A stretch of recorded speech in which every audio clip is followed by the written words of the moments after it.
060 con Javier Cota.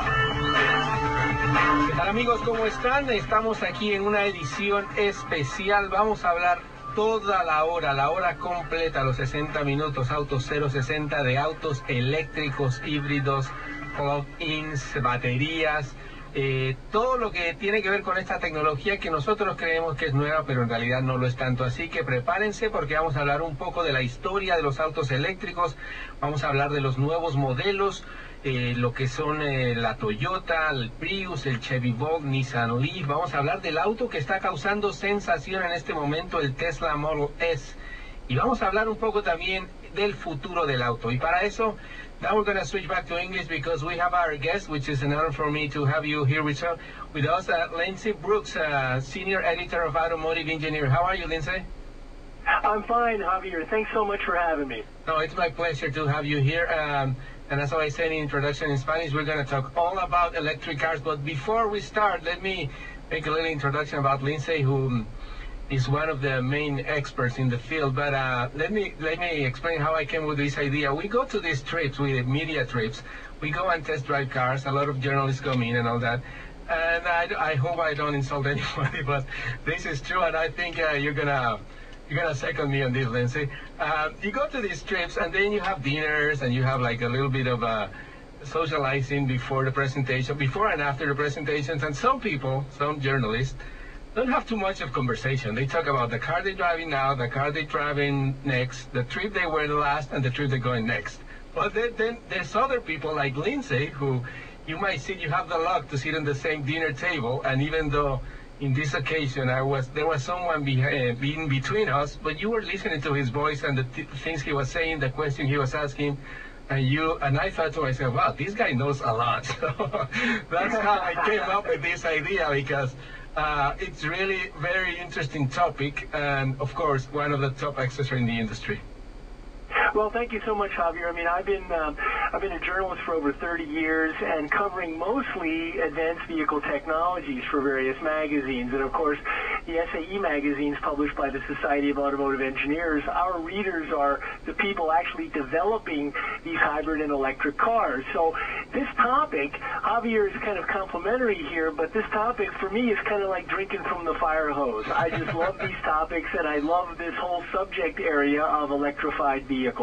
No, but it's true. I mean, another particular night, we were at the Volkswagen Jetta hybrid event, and you were, I mean, we had the engineers, one of the engineers in our table too, and the conversation was pretty interesting because we think about this new technology, and it's not that new to begin with. I mean, Ferdinand Porsche and Henry Ford developed electric and hybrid cars like more than 100 years ago, right? And it's absolutely right. I mean, electric cars have been around really since lead-acid batteries, since somebody thought, I'll take a lead-acid battery, an electric motor, and I'll put it on my horse-drawn buggy and get rid of the horses. Yeah, exactly. And I think one of the famous quotes from Henry Ford is that if he had asked people, they would just like wanted a faster horse or a bigger horse, right? Instead of a regular car. But so the technology has been in there for a long time. It's been developed. So what happened? Let's start with the history. What happened after the first cars were developed with the batteries, and then they basically disappeared? Well, they did, but back 100 years ago, let's say the 19-teens, electric cars, Javier, actually competed almost directly with combustion engine cars, and there were also steam-powered cars at the same time. And of course, you know, we think today that if I have an electric car, where am I going to go charge it? Well, back in the beginning of combustion engine cars, where am I going to get gas? Thought, where am I going to get the gas? I mean, it wasn't like there was a gas station on every corner. So these three technologies competed really up until the late teens, when one big factor, which was like a tsunami, and that was the Ford Model T, came in, and Ford drove the prices down on the Model T. So if you wanted a car, there was a car for you. It was very affordable.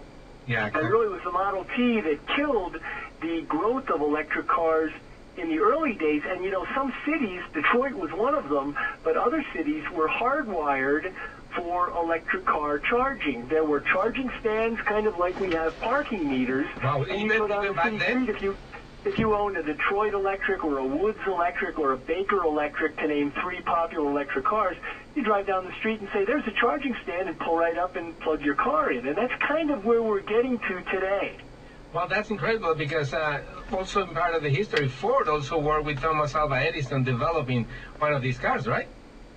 Well, exactly right. And the appeal back then was kind of like the electric starter was, early gas engine cars where you had to be a guy. You had to turn the crank and advance the magneto and pull the choke and, get these cars started. They didn't always start.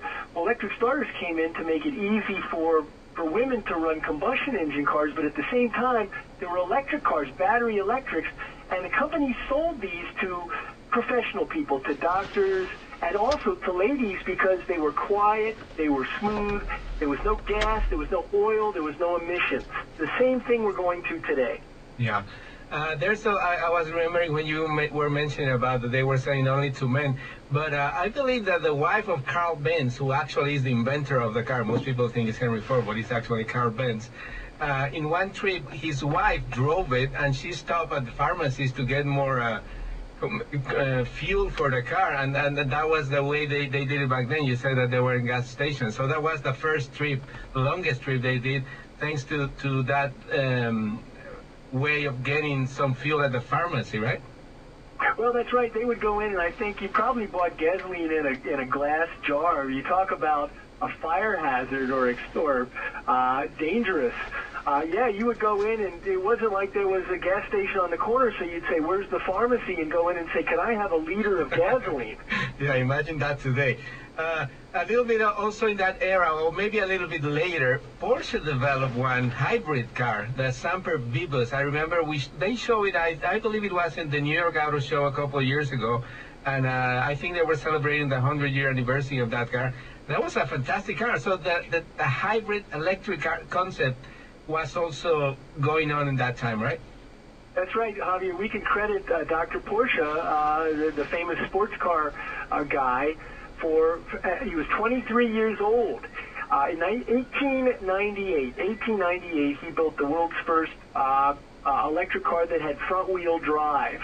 And this car, instead of having a traction motor, it had electric motors in each wheel, each of the front wheels, and they propelled the car to a battery. About a year later, he followed it with the first hybrid, which had an internal combustion engine, which spun a generator, which again, he used his wheel motors. It was all-wheel drive. He had a wheel motor in each wheel.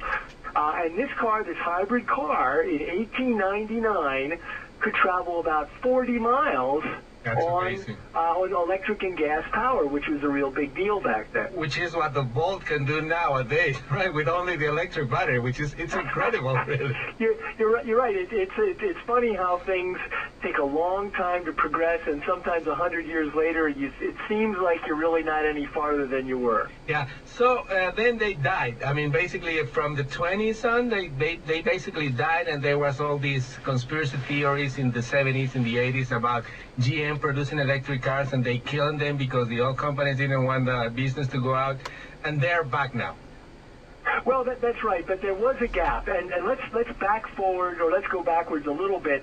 1970s. Javier, you remember U.S. Clean Air Act came about, and the first CAFE fuel economy standards. Also, California, California was just dying with smog back then. So we saw the first regulations of air quality in the 70s, and this caused the industry and engineers to reinvestigate hybrids and EVs. So they had kind of been dormant from the 20s through the 70s. About 40 to 50 years they were dormant. And then everybody started to say, well, maybe let's look at some patents, let's look at what's been done.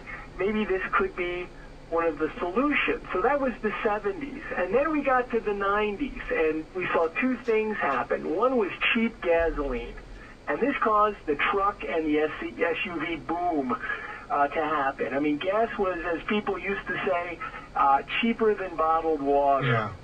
So why not own a truck? Why not own a big SUV? And that was fine because it was, fuel was cheap. But at the same time in the 1990s, we had that, and we had a renewed focus on battery development. And if you remember, the Clinton administration in 1993 challenged the U.S. auto industry to develop what they called the PNGV car, which was the Partnership for New Generation Vehicles. It was a government-sponsored plan to create an 80-mile-per-gallon, 5-passenger sedan. And GM, Ford, and Chrysler all developed concepts for this. And these cars, to get to 80 mpg, they were advanced hybrids. Now, the ironic thing about this PNGV program in '93 was only the Detroit companies were invited to participate. Now, legend has it that Toyota wanted to participate and felt that they were snubbed by the U.S. government. So what did Toyota do? Their leadership embarked on their own hybrid development program, resulted in the first Prius, which was introduced in Japan in 1997. That's and not amazing. to be outdone, then Honda picked up on that, and they entered the race in 1999 with the Insight. So it's ironic that the U.S. government was saying, let's do it, and then the Japanese did it. Cheap, even though the industry is just booming, selling big trucks and SUVs, the government said, I want you guys to start investigating, low-emission, high-efficiency vehicles.